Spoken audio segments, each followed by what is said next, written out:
Welcome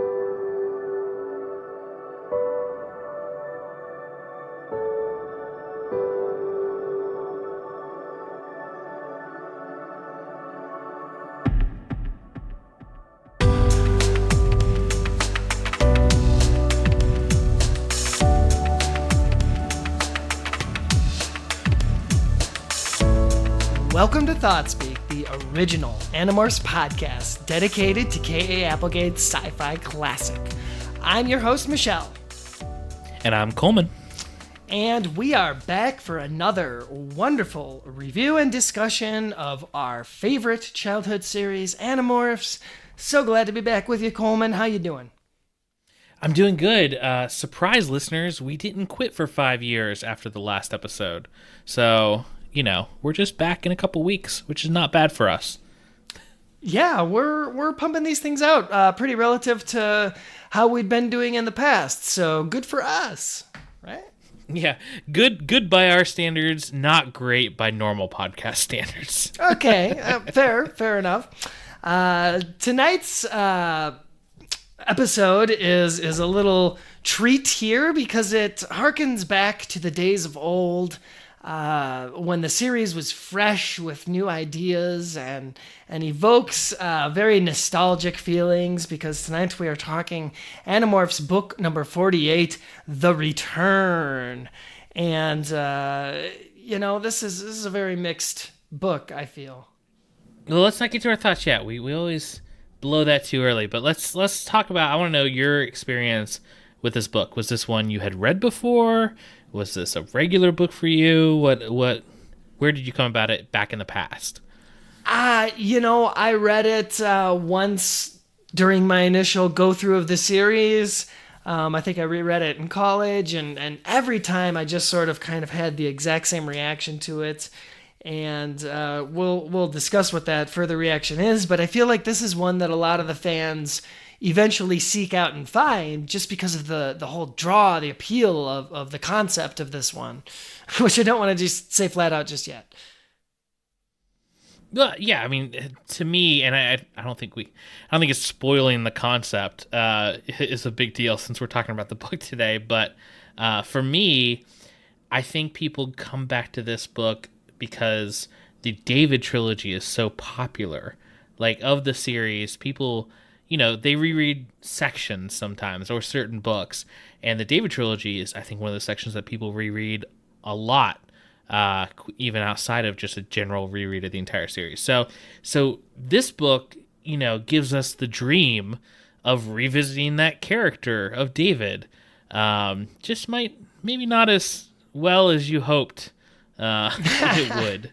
Well, it really depends on what the reader wants and needs from a good David return story. Okay. Yeah, and our listeners know that we, went into this podcast not having read every book in the series. Like, obviously, Animorphs was important to us, but you miss a lot of books when there's 54 of them sometimes, especially in the ghostwritten sections.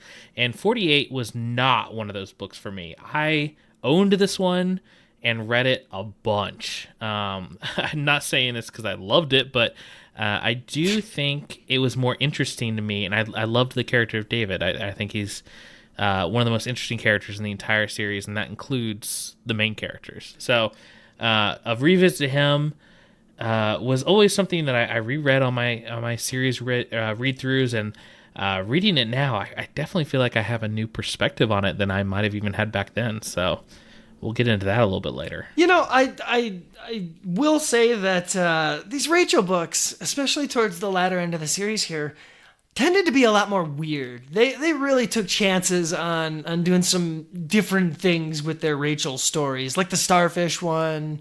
She's got a very clearly defined character arc, and they just put her in some weird situations. And this is another. Well, not counting the end of the series, this is the last Rachel book, right? Oh, don't put me on the spot when I don't have my whole stack in front of me. It's okay. I'm pretty sure that this is the last Rachel book. It might possibly be. You might be right about that. Because it does seem to it's trying to wrap up some of her storylines and her fears and stuff throughout the series. in ways. So it's, you know, if you're a big Rachel fan, maybe this book was a disappointing ending to those storylines. But I know she has a section in the last book before she gets ganked, as we all know. So, but yeah, I personally, I think this is the last Rachel book.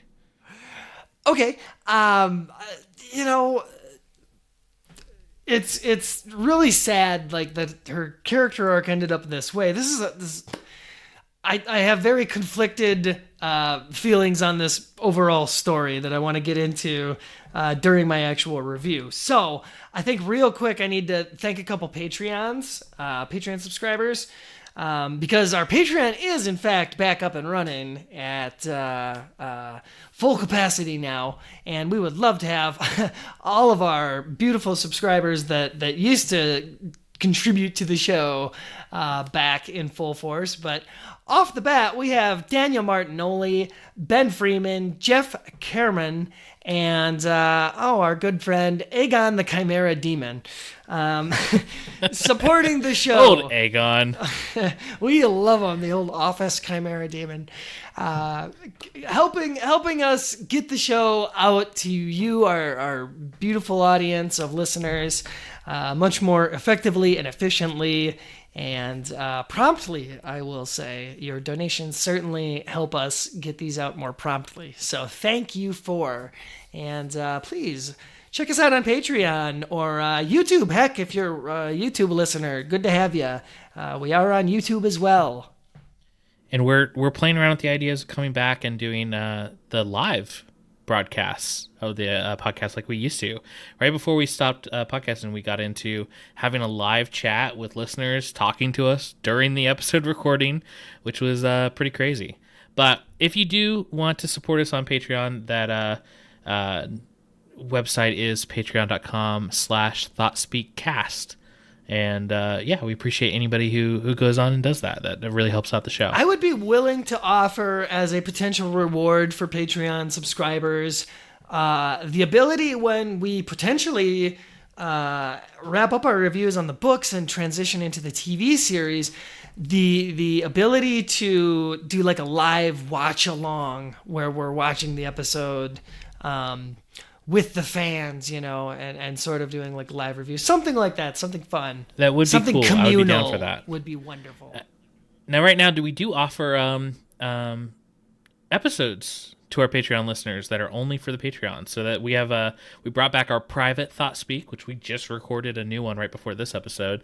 That's just kind of like off topic with us. If you like hearing us talk about things, that episode that we just recorded, that'll be up before this episode goes live, was about our writing and us, diving into the writing community and what we've done over the years and kind of our past and goals. So that was a cool episode to record. So hopefully you check it out. Fun times, and I really want more than 4 people to hear it for sure. So sign up for the Patreon, even if it's the lowest tier. You'll get that bonus show, and I promise you it's worth it. It's like 20 extra minutes of, me and him banter. And him.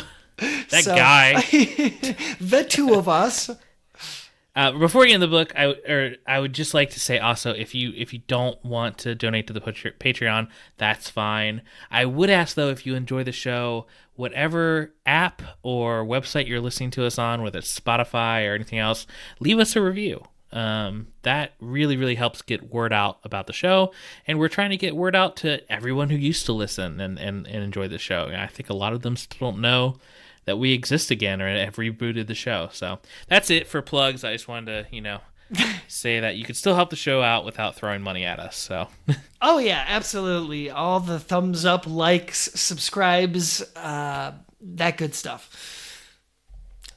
Now we can get into a very, very, I'm staring at, I gotta be honest with you, I think this is the worst book cover I've ever seen in this series. We'll get into that right now after this quick little ad read that you're going to listen to right now.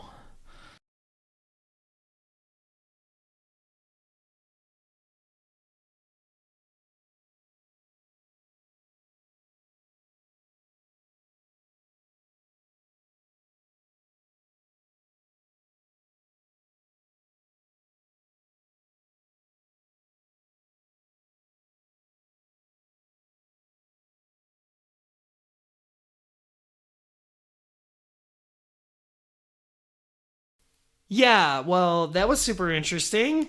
But this is a real work of art, what I'm examining here. This is another one of those book covers that I swear to that I am embarrassed to go out in public if I were to be carrying this thing around. Rachel looks like she's turning into Wolverine on this thing. I mean, yeah. I mean, it's more Lady What's Her Face, Wolverine's enemy, who had the fingernails, who came out into like metal claws. But yeah, it is. Agree with you. Like, there's some Animorphs books that it's like, oh, there's a cow on the front of it. This is fine. I'll read this on the subway. But a teenage girl morphing into a more muscular teenage girl with claws. It's just, it doesn't read well if you're not in the know. It's just strange. Yeah, absolutely. And I mean, it's got really great colors other than the weird, probably, dare I say, weirdest transformation to ever grace one of these covers. Like the initial picture of Rachel, I think, is probably one of the best the Rachel Models has ever looked for her. I think it's a perfect representation of her. It's just the bizarreness of the transformation juxtaposed against this like beautiful, like almost sunset golden hour-y kind of, or maybe it's a sunrise. It's just like, it doesn't fit. It doesn't work. I mean, it's so weird. Is there another animal in this book that you would have gone with instead? Like, we've already seen the rat morph, so we don't really need that again. You know what? Just do beaver again. Just a second. Another beaver right after the other. You know, I gotta be honest with you. I don't know if they could have gotten really creative and had like Rachel morphing into Krayak and given us a visual representation of Krayak. That'd have been cool. Just to have a drawn form would have been cool. But there was no morph of the week to give her for this book, and it wouldn't have fit to just use one of her random battle morphs. Yeah, you could have gone bear, but we already had so many bear covers, so that makes sense. Either way, we can agree that maybe if it's weird for the cover of the book, maybe it shouldn't have been written into the book. Maybe that's the solution. That probably would have helped the overall book. But I will give it credit because the cover quote says, "The sixth Animorph is back, and he's not happy," which is very true to the book. That's great. Yeah, it's one of the rare ones that actually refers to the plot of the book. So good on just for you. that, it gets points. Yeah. Well, do you want to talk about the inside cover? Can you see it? Yeah, so it's her facing up against Visor 1 at this point, which is rad. Like, actually, that's kind of cool. And it is very relevant to the plot, which, again, is rare for these inside covers. It's definitely cool, yeah. It's just so bad that they went with a weird Rachel design, seriously. And if you're gonna do this, why not do the her 40 feet tall, like holding Visor 1, like about to chomp down on him? That would have been cool. It seriously looks, besides the like goofy nails, it looks like Rachel just decided to be like a non-binary trans masculine. Maybe that was the goal. Who knows? Well, it worked wonders for her if that was her intent. But do you want to read the back of the book, or do you defer to me to these? Yeah, I don't have that in front of me, so that's all you. What? Oh, okay. Yeah, fair enough. I just had the front covers. It is permanently delegated to me, then, is what you're saying. No, I can get it. I just need more notice than, hey, go read it. Cool. I gotcha. David, the sixth Animorph, is back. When the Animorphs and Axe decided to give another human being the power to morph, it was one of their biggest mistakes. David tried to destroy all of them and almost succeeded. Rachel and the others thought they'd seen the last of him when they trapped David as a Nothlet, leaving him on a deserted island to live out his days as a rat. They were wrong. Rachel knows what a threat David is. He's cunning and dangerous. Worst of all, he knows their secrets. Now he's captured Rachel as part of his plan to take over everything. David wants power, money, but more than anything, he wants revenge. Oh, I almost thought at the end it was going to say, and more than anything, he wants Rachel. And more than anything, accurate. he wants a friend. Just somebody to talk to about rat things, how bad the island was that they left him on. It was like Lord of the Flies, but for rats. I like how, for all the, I don't know, goodwill that Cassie showed him in the previous trilogy, all that earned her was he wasn't going to capture her and turn her into his rat friend, because she was his first choice just because he liked her. So it was just like, good on her. So it shows that what she did mattered to her, I guess, overall. Yeah. Also, we're going to get to it in the plot, but can we talk about, when we get there, the fact that Rat David made a bargain with a god, essentially, or the devil, and it really doesn't benefit him much. Like, he doesn't not become a Nothlit or anything. He just gets a rat friend to live in agony with him. Oh, yeah, no. Dude's plan was not very well thought out. Like, bro, you could have gotten, like, some fiddle skills or something better than that. You could have gotten a new body, maybe? I don't know. But... or literally anything. Morphing capability. Okay, yeah, that definitely brings up a huge point of how this book could have been better, but we'll save it for a little bit. I mean, Krayak's not the Limus. The Limus is passing out morphing ability to anyone who wants it, so... So let's see. You want to dive right into it? Should I start telling you about this book, because it actually has, I think, a pretty gripping opening scene. It really does. This is as far that as it stole from X-Men 2. Okay, maybe I didn't think of that when I read it, but it definitely got my attention as soon as I heard like in the White House talking about the president. I was like, "Whoa, snap! I better pay attention in this Rachel book." And you have in your, I'm gonna a little inside baseball to the listeners. We write summaries that we go off of and talk about it. But Michelle has written this one, and you say that the group snuck into the White House. I didn't take it as that. I took it as they were just like taking a tour for school, like a field trip. Oh, well, I mean, I guess that could be the case, but what are the odds? Because you know they talk about that. They talk about it being like, what are the odds that the Yerks would attack the White House while they were there? That's what clues you in that it's a dream. The coincidence of it all. Oh, okay. Well, I guess I didn't read into it that much. I just thought, well, this is obviously an out-of-state mission. Their real school is probably not taking a trip across the country to visit the White House. And I mean, they could go with DC. I mean, I lived near DC, so I know that it was normal. My school took a class trip to DC, but I figure at this point in the series, they're not really even attending school anymore. For the most part, they're probably more often than not skipping. But they also say that in the book. They say that Marco shouldn't have been there because he wasn't in school. I think that's a big part of this book, is that it was a school trip.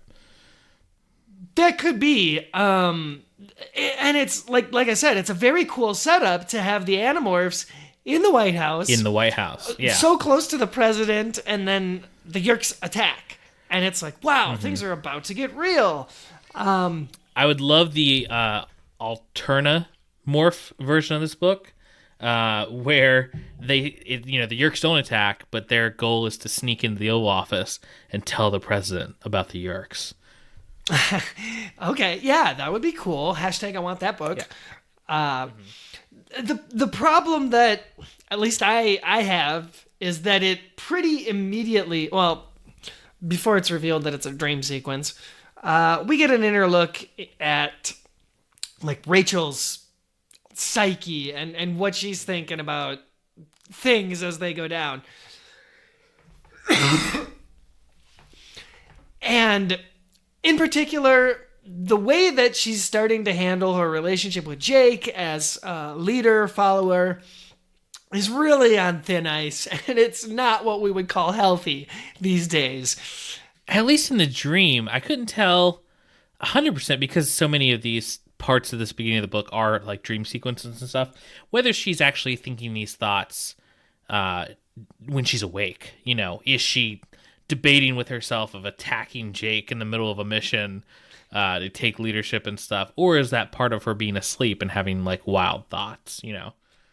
Yeah, it's a bizarre trip into Rachel's psyche, which is so paranoid that every little, action is actually a microaggression against her. Especially when it comes to Jake. She's got a couple of bump-ins with him here in the beginning of the book. But she, becomes enraged just by him telling her to sit back and not go berserk in the fight. And she takes this the worst possible way and decides that she's going to end up challenging Jake for supremacy of the group, even though she's later capable of admitting that like she's done that and it didn't go well. Yeah, and I mean, this is one of the books that really feeds into the narrative of this series, that these kids aren't doing well mentally from being, warriors and soldiers in this war. She's starting to crack. She's the, arguably one of the strongest Animorphs because she's actually gung-ho about the fighting, and it's still traumatized her and really messed with her at a deep level. Because that paranoia is very real to someone who's been to war, and it's like being frightened of nothing and being paranoid of who's in charge and should I be in charge. All that stuff, I think it feeds into the idea of the mental, anguish these kids are going through. So yeah, and Rachel in particular faces sort of a different challenge in this whole area. She feels like her teammates all have appropriate reasons to be fighting in this war, and she comes to feel that the only reason like she's fighting is because she's the only one who actually like really likes it and wants to battle and have that like violent savagery. And her teammates are constantly reminding her of it. And this is what's feeding this paranoia that is all they see her as now.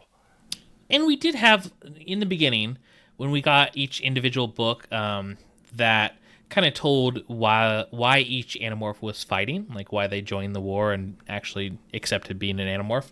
We did get a Rachel book where she said she was kind of fighting for her sisters and her dad and her family. Like that was kind of her reason. But this book really kind of turns on that a little bit and says that her reason was she liked it. She was into the fight. The idea of her boring life, it wasn't something that she wanted, and the war was an excuse to let loose. So a little bit of a retcon there by Ghostwriter.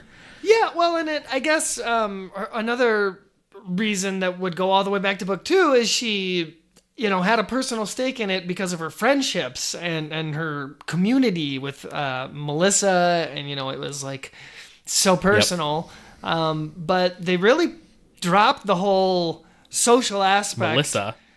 Well, the social aspect of Rachel's life outside of the group. She doesn't hang out with Melissa or anybody else anymore. She's flying with Tobias all the time. When she murdered Melissa in book 32, that was a big deal. I hope you're making that up. Yeah, because Melissa just disappeared. No one knows what happened to her. I just assume she's Rachel finally got sick of her. Yeah, she's a yerk, totally. She doesn't have a yerk in her. She morphed into a yerk and became a yerk novel. Oh, okay then. We need the Melissa Chronicles. # I want that book. Forget the Pimelites. Give us forget Melissa's the Chi Chronicles. Give us the Melissa Chronicles. That's the good stuff. Well, okay, so we have a really cool opening scene that, after a couple of chapters of intrigue, it sort of just deposits the reader into like, here's a harsh transition. None of that actually mattered other than to set up that Rachel's really, really not in a good place mentally. It was a dream sequence. And now the real story is kind of starting, right? So Rachel's going to check out Cassie and the team and see, what's this week's adventure. She wants to tell Cassie about these conflicted feelings she's having, but she gets there and Cassie's not there, of course, but Marco and Axe are there. And this just serves no other purpose than for her to have a little stilted dialogue conversation with these two and just further drive home the separate mentalities that they've kind of developed in this war. Well, yeah, and putting a barrier between the rest of the Animorphs and Rachel. And when that goes not well for her, her and Tobias take off and take a little flight to chill out and calm down. And that's when she sees the red beacon in the distance. That's kind of a through line throughout this book, the red light or the red beam. Yes, it's the telltale heart, if you will. Or Krayak, if you will. The red eye of Krayak. There you go, yeah. So she does get this decompression scene with Tobias, who is basically her only line of credibility for people that she trusts anymore, And they say boyfriend. She calls him her boyfriend in this book, which is a development. Yeah, you know what? I would not be surprised. I don't think she said anything specifically about it in the book, but I would not be surprised if Rachel suspected that her mom and sisters that she lives with are controllers as well, and she lives like that, she's very paranoid. I mean, they're all careful, but I don't think there's any indication that they're taken. I think she would. I mean, she might not know, but I think she'd have a clue. Or they'd be so suspectful of that. I just think Tobias is the literally only person she can trust. Yeah, that's true. Basically anything, and yeah, he tries to kind of talk her down a little bit as he does, but the whole book is sort of very fragmented. I felt like there was not a whole lot of traditional flow between scenes. You know what I mean? I think that was intentional. I think they were going for you never know if she's dreaming, feel hard transitions to the next section. That was very much the vibe I got, because everything was just so cut, hard cut. Because the next thing that happens, well, she goes to school. Yeah. And the school part really only served the purpose, again, I think, of setting up Rachel's progressing paranoia at her whole situation, the team dynamic. It gives her a little chance to kind of interact with Jake and Cassie again. Well, they start bringing in the hints of David as well here, because she hears rats in the lockers or in the walls, and that's where you start. Anything rat related is going to be, related to David. Yes, and that's right. In particular, it starts with the sounds of rats, and it evokes the imagery of, if you're familiar with classic narratives, the telltale heart. And then I feel like it's funny in fiction when something clearly not copies but pays homage to something, and then also mentions that something within the text. Because it's very obvious, and then they flat out say it, that this is their version of the telltale heart. Yeah, with a very different sort of twist, I guess, for the whole ending. Yeah, but after hearing the rats, they go back to after school. She goes to find Cassie and talk to her about everything that's going on, because Cassie, I think, less so than Tobias at this point, but is still her best friend and is still her someone she can actually let loose with and tell her real feelings and what's going on with Jake and all of that. But when she gets there, she can't find Cassie. She lands, she demorphs, And then Cassie comes like running out of a field or the barn or something, and she's just like being pursued by thousands of rats. And this is where they really hit home. It's like, hey, David's back. This was so bizarre. Like the way that you described it sounds so much more epic than like how it actually went down, I'm assuming. Because it just talks about, Rachel's flying overhead and she's like, okay, I'm going to go sit down at Cassie's for another little just chat with her or whatever. And that's what the reader's preparing for, right? And then all of a sudden it's like, no, that scene's not going to happen. Instead, we got rats chasing Cassie.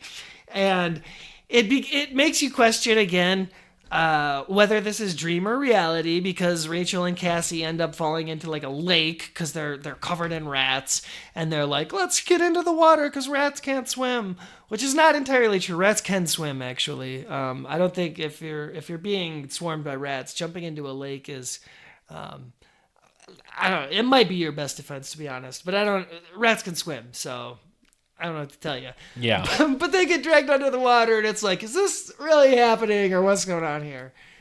Yeah, and it's especially weird when they fall into the water, and the rats are like drowning a little bit, or they're in their clothes and all this stuff, but they are kind of getting away, and then something grabs Rachel and pulls her down.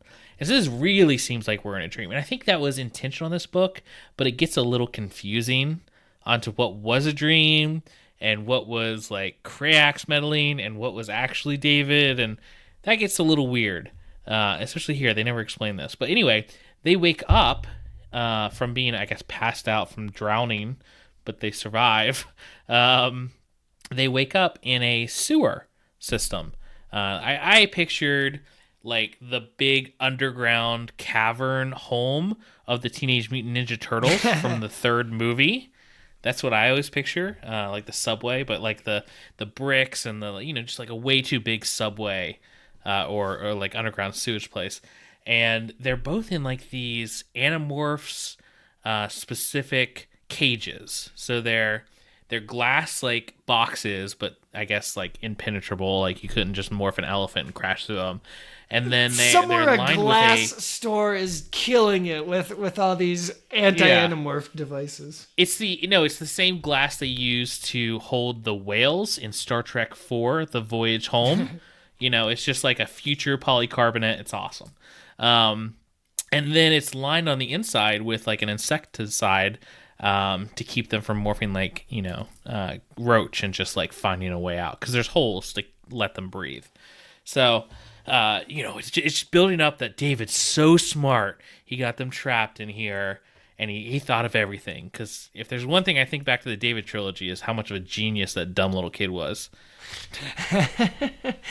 Yeah, he always had the air of somebody who was very confident, that he was coming out on top in any situation, but not a whole lot of follow through is kind of how I remember him.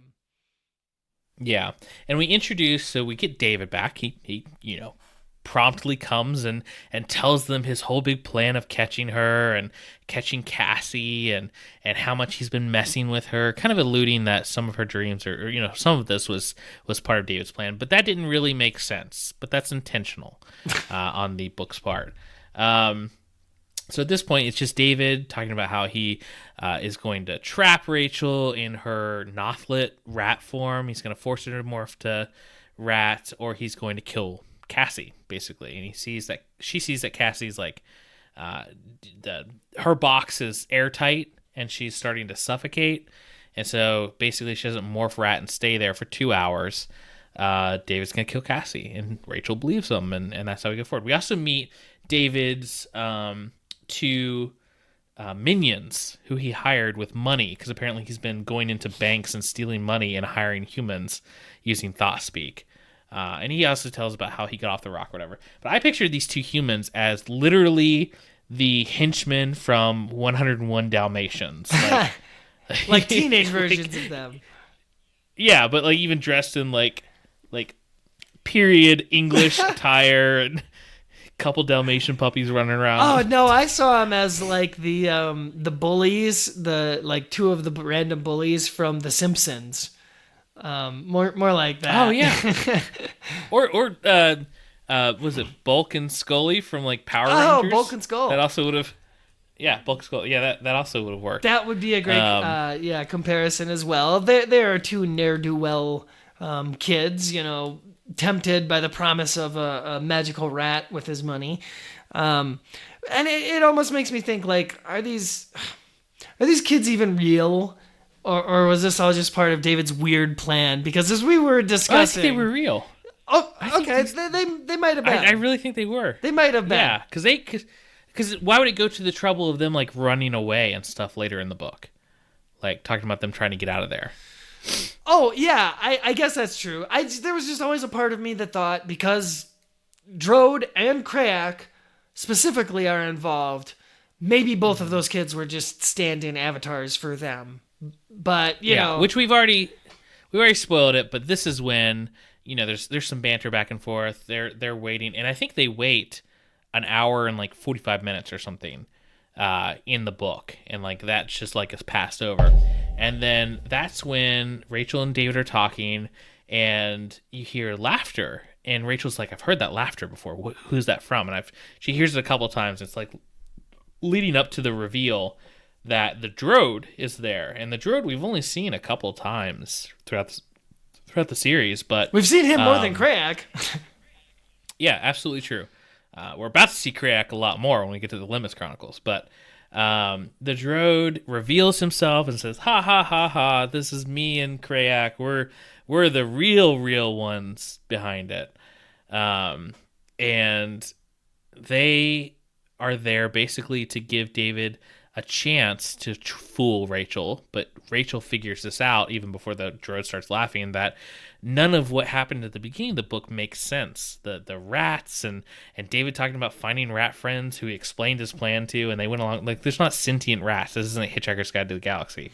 So she figures it out, and because she figured it out, it broke the treaty that Crayak had with David, because he gave him a chance to trick and turn Rachel into a Nothlet. Oh, is that how the rule worked?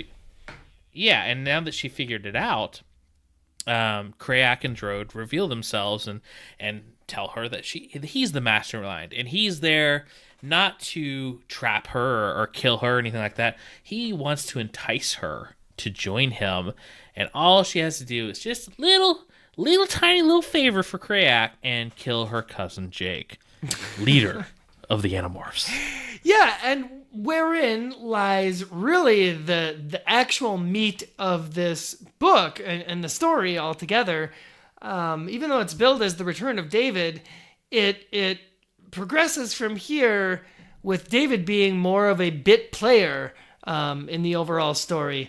And we can discuss David's plan overall. We were kind of mocking him earlier before we began recording, because dude did not really think this plan through in its entirety in terms of what he could have got for a reward, other than torturing Rachel. No, and they build it up kind of that Rachel, like, figured it out, but his plan was dumb. And I think we've seen in multiple books that Rachel is not the sharpest Animorph. She doesn't think things through. So it was just kind of a perfect combination of, like, oh, well, Rachel figured it out, but it was kind of a dumb plan, so she doesn't get really that much extra credit for that, Yeah, totally. But it really ends up making the overall lasting impression of the book one where David's not really the central focus of the story. Does that make sense? He was for a hot minute, and then, like, yeah, he definitely takes a backseat.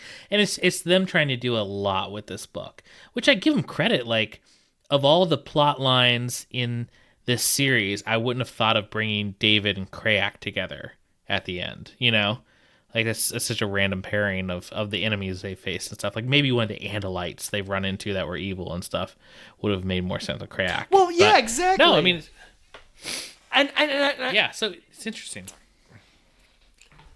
No, go ahead. I just thought if they were going to bring David back, they should maybe not have the crack influence and have him be a credible threat through some other alternative means besides the sentient rat pitch that was quickly scoffed as unrealistic. Well, I think it makes sense with David's character from before that he would have sought out the Yeerks and tried to pit them against the Animorphs. Like, that would have made the most sense because he literally did that in the first and second book of his trilogy where he, like, turned sides because they were about to die. So that would have made sense to me if it would have been, like, Visser 1 and David, like, teamed up. Oh, yeah. But Visser 1 is not the type to accept help from a human, let alone a Nothlet and this cocky Yeah, but if kid. a Nothlet said, "Hey, I know who the Animorphs are, I'll give you the Andalite Bandits, straight up on a platter," I think Visser 1 would listen to the weird rat creature. But anyway, this is when we get into the weird gladiator portion of the book. The temptation of Rachel. Yeah, the temptation. It's just like Christ. So Drode and Krayak, they tell Rachel, like, hey, we can save you from being a rat. And not only that, but we're going to make you Super Rachel. Which this is something the fans are well aware of and have talked about quite a bit. But basically, they describe it in the book as like giving you like super morphine capabilities. Like you're not just restricted to animals you've touched, but basically Rachel turns into this super ripped, like beefcake version of herself. But she's also got like X-23 Wolverine claws that come out of her fingernails. And she can grow to any height. They just give her a bunch of Marvel powers. Yeah, very undefined. Yeah. And to prove that they're serious, and they're going back and forth between the rat trying to convince her to take on their offer, but to really convince her, they're like, we can give you anything. We're going to give you Visser 1, your biggest enemy, leader of the Yeerk invasion, right now. You can end the war right now. And so they bring Visser 1 in, and Visser 1 is like, yo, what up? I was sleeping, eating grass. What are we doing? And Rachel starts fighting him and like teasing him, and immediately Visser 1, I mean, this is the most Visser 1 we've ever seen him, where he immediately says, oh, giant glowing eyeball god, I'll join you. I'll be your soldier. Let me take on this. And Krayak's like, shut up. You're inconsequential. Yeah. And finally, Rachel decides not to kill Visser 1, which seems insane considering what they did, 3 books from now or 4 books from now, where they're just willing to do anything to end the war. She chooses her soul and her morality over this power, and Krayak turns her back into a rat, and Visser 1 is yeeted off to wherever he was before. So, yeah, and then we get into the ending of the book. I think that was by far the most interesting part of this book was I guess that really quick involvement with Visser 1, just sort of being brought in as a fight prop. But Cassia's stuck back in her rat morph, and Cassia's slowly dying. Drode and Krayak also just bounce. Well, they realized they're probably not going to get her to kill Jake right at this moment, but they've still, started pushing her towards that edge that she's been heading towards. And I like this. I like how Rachel gets out of this situation. This, I feel like, is very Rachel, where she starts talking to the dumb minions of David and convinces them that she'll give them so much more money and whatever they want, and they just think David's kind of a creep too. So it makes sense for them to work with her, considering she's not a trapped rat. I think it's a pretty good argument on her part to make them switch sides. It's definitely did her character a favor in showing that she could still be, tactical in her war efforts instead of just the brute force. Granted, they're not masterminds or anything. It's not like she pulled a fast one over on Visser 1 or something. Yeah, and then the ending, the goons are, I think they're like put in the cages, like they get overpowered because she morphs the bear and like, knocks them out and puts them back in the cage. She frees Cassie. David flips out, knows that his time has come, and he runs away. And so Cassie and Rachel have this little scene. I think this is honestly the ending of this book is the best part of this book. And her and Cassie have this back and forth of like, oh, who's gonna go after him? We have to like solve this because if he gets away, he'll go to the Yerks or something will happen.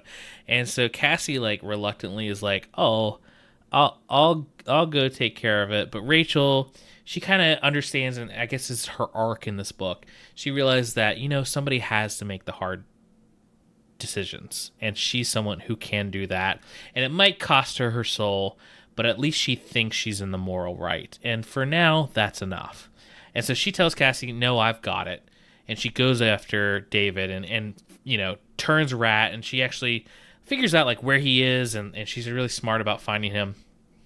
And when they confront each other and she gets him and traps him, or he doesn't even trap him. She's just waiting for her. And she gets to him and he basically is just like watching the sunset. And is like, whatever, you caught me. Like, this is straight out of Black Panther. When Black Panther, they meet at the end of the enemy and they're talking or whatever and just waiting to whatever. And David says, just kill me, whatever. I don't want to be a Nothla anymore. I don't want to be a rat anymore. I'm not going back to that island. I'd rather die.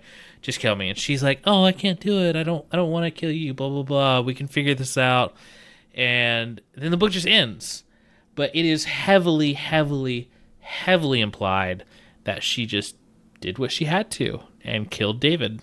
Yeah, that's the thing, is it is all implication. It's kind of up to the reader to decide what in Rachel's mind was the right thing to do. Was the right thing to capture him and relocate him to another isolated area? Or just outright kill him? I think it very clearly says that she killed him because we heard right before this part what the consequences are. If they let him go, he'll go to the Yerks, and they know he'll do that. They know he'll still seek power or want to get revenge on them, so they know that'll happen. And then he refuses to go back to the island. He said he'd rather die than go back to the island. And even if they put him back on the island, there'd still be a pretty good chance of him getting off eventually.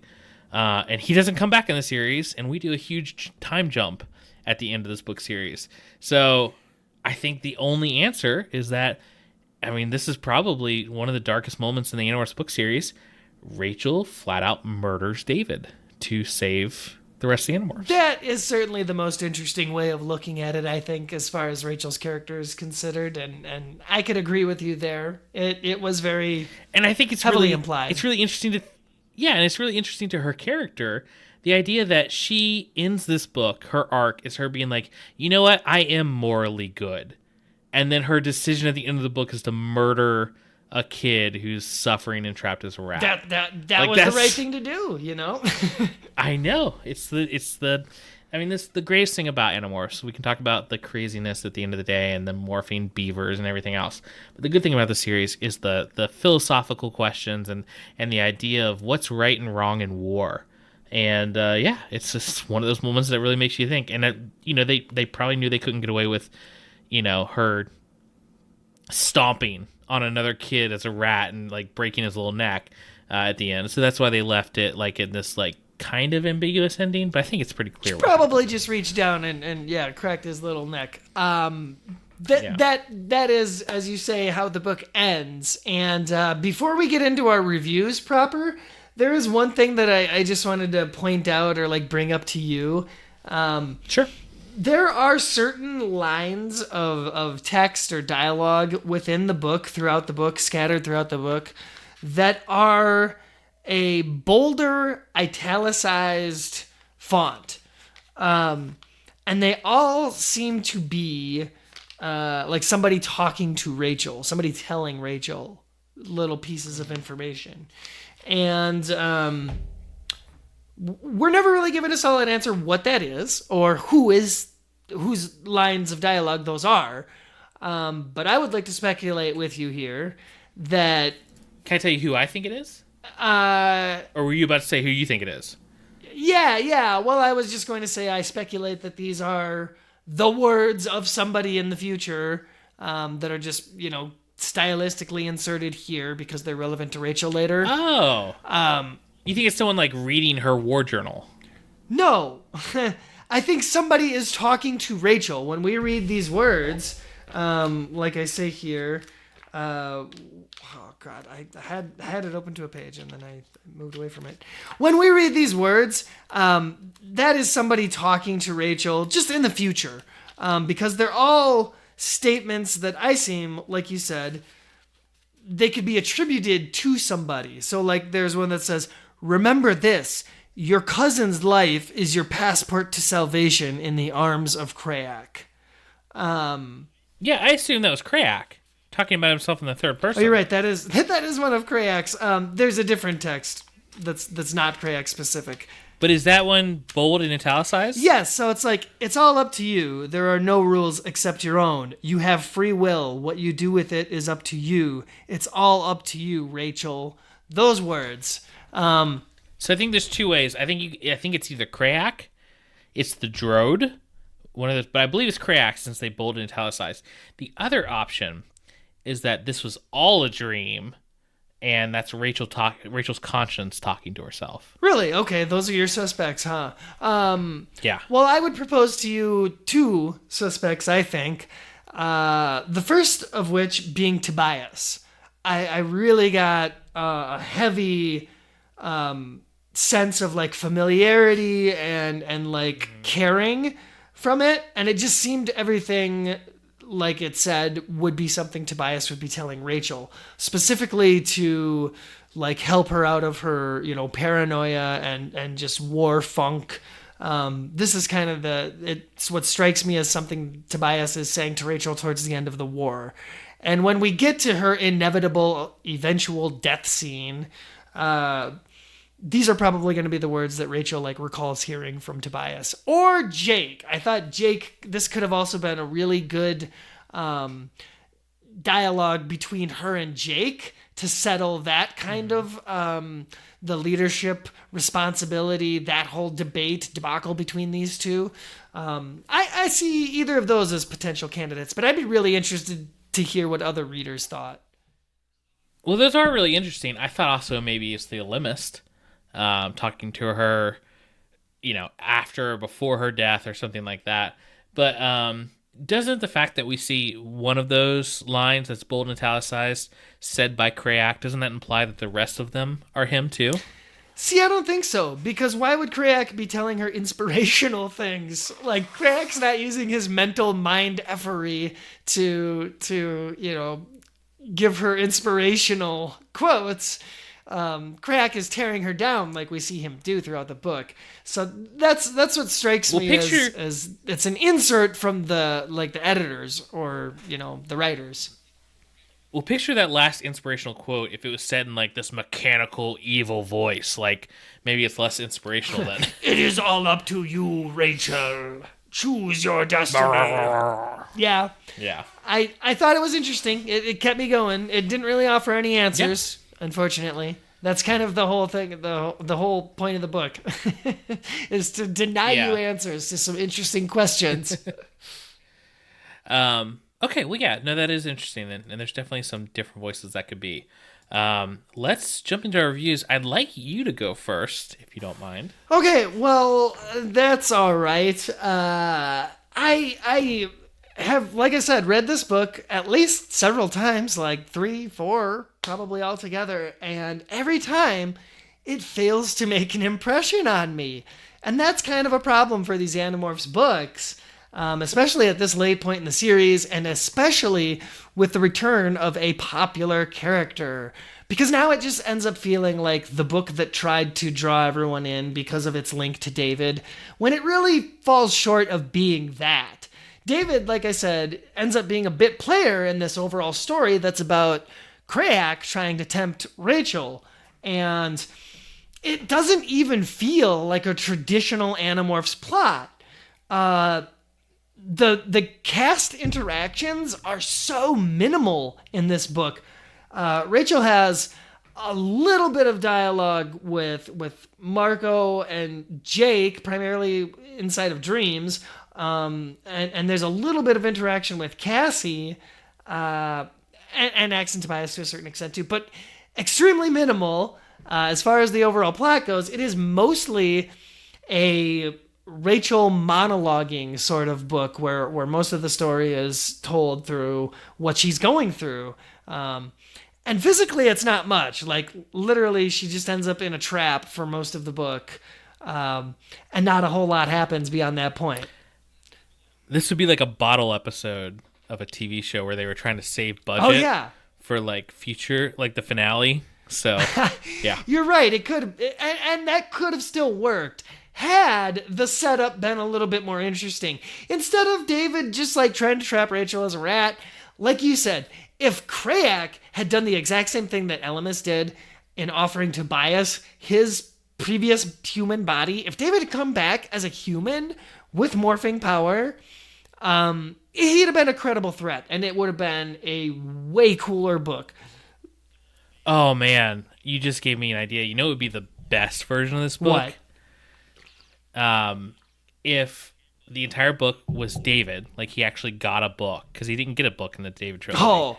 If he had it from David's perspective, being a rat on an island, and Krayak coming to him, and the whole book literally is like the temptation of Christ. It's like Krayak offering him the abilities to destroy the Animorphs, and him at the end of the book, like he sees the Animorphs like barely hanging on, like maybe in some fight or something, and they're all like about to die. He sees how bad their home life is and how tortured they all are at the time towards the end of the war, and it's him deciding, you know what? No, I'm going to not kill them. They deserve to win. They, like him changing his mind on getting revenge.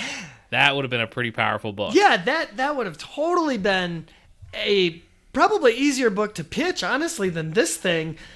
This feels... And dark. Oh, yeah. Him deciding to stay a rat on the island at the end would have been super dark ending. There's a lot of dark things they could have done rather than leaving it ambiguous like they did. It would have definitely been more fun to see something a little bit more overall canon affecting than what we got. What's your score? Score. I hadn't quite gotten to this. Oh, I was just going to say, in summary, this doesn't feel like the typical Animorphs book experience. This feels more like a sort of fever dream that K.A. Applegate woke up at 2 a.m. and like typed out quickly to show us how tormented Rachel is on the inside, instead of the proper David's return that we wanted to get. And because it fails to leave this overall, like, it fails to fill this particular void that we want, or this need, to have some closure to the David story. And for that reason, I just, it's so forgettable to me. It ends up being probably like a 2. A 2 Wolverine claws out of a possible 5. So maybe you could sway me more. I don't know. What do you got for this? That's what I guessed your score was going to be. And I almost went into this saying, whatever your score was, I was going to give it 1 more than that. But I actually came up with my score on my own. But I'm going to tell you a little more. So to me, this is a book I read a whole bunch. So this is a little bit of nostalgia for me. I was into this book, and I love David. I think he's the most interesting character. And pieces of that do come out in this book. I don't think it's completely worthless as far as David's concerned. And then as a Krayak book, besides the Elemis Chronicles, this is also like kind of a big Krayak book. And him, just some other machination of him and the Droid, like trying to fool the Animorphs. I mean, they really have nothing better going on other than messing with these kids.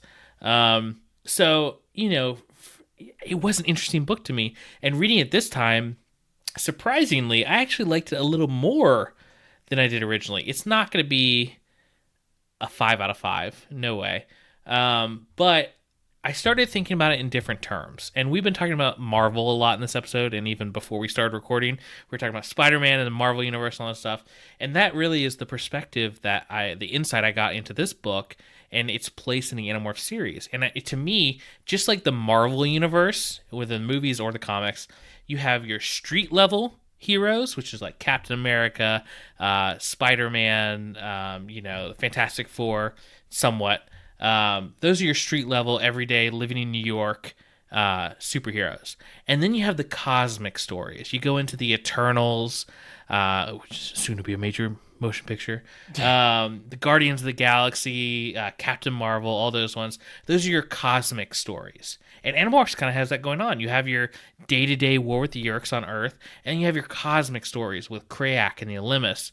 And once I put it in those terms, the cosmic stories like this one allow them to kind of go crazy with what they're doing and do the weird concepts they couldn't do with just your normal everyday Animorph story and really differentiate things. So I actually enjoyed reading it a little more this time, even though a lot of the parts are, kind of ridiculous and don't make sense to the plot overall. It does fit in that cosmic side of the Animorph stories. So for me, again, I couldn't give it a 5 out of 5, and I'm not even going to give it a 4 out of 5. I don't think it reaches that level. But I am going to give this a 3 out of 5 drowned rats trapped in your clothing. Yeah, I mean, it hit a little more, and I do have that nostalgia for it, so it's worth at least a 3 in my opinion. In celebration of your review there, I'll just tell you a quick story. I was in my backyard doing some yard work, and one of the yard decorations I have is a little toilet bowl, and it does on occasion during rainfall fill up with water. And long story short, there is a dead mouse floating in that toilet bowl in my yard. That's David. Exactly. That's where Rachel dropped the corpse after she flat out murdered him. And that's a good visualization for this book. No, I'm just kidding.